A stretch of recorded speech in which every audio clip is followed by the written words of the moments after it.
Visi iki vieno. Sveiki visi, karavanas varom už Lietuvą ir toliau juda Lietuvos miestais ir miesteliais. Dabar esame Pavyduose ir aš kai matau žmonės čia krepšiniui taip pat nėra abejingi. Nors tiesa, oro sąlygos šiandien buvo visokios. Matėm ir krušos, ir liūtis. Tikrai įspūdinga, bet žinokit, mūsų karavano tikrai nesustabdys niekas. Nauja komanda, naujos jėgos, naujas ryžtas ir varom už Lietuvą! O, gerai. Kodėl nusprendėt varyt? Nes mylim Lietuvą. Kodėl tu myli? Dėl to, kad ten krepšinio šalis yra, o aš labai krepšinį mėgstu. Ką kraunat į kamuolį? Kablį gerą. Kas tai Lietuvoje mūsų gero? Man viskas gerai. Tik sveikatos reikia turėti.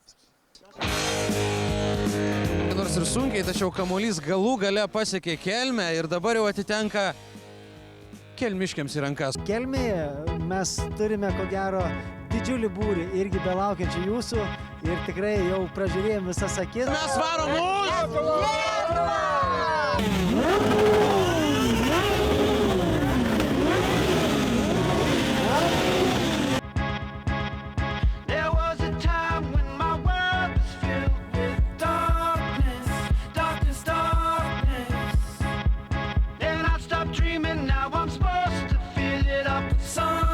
Žinokit, tikras netikėtumas, bet Kelmėje mūsų sutiko neįtikėtina minia žmonių.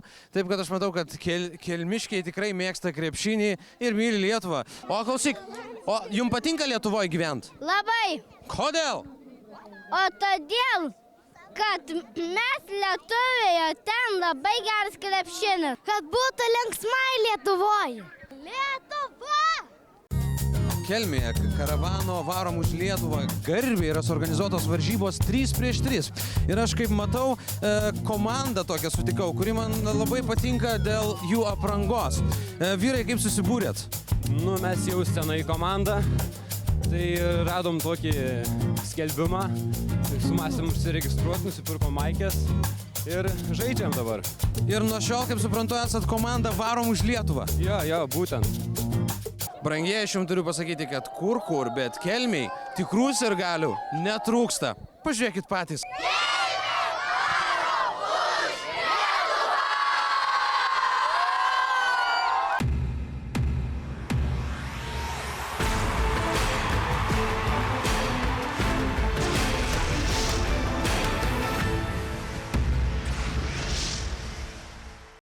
Aš kraunu už visą Lietuvą, metu alų, sėdžiu prie televizorių, žiūriu visas programas ir taip toliau.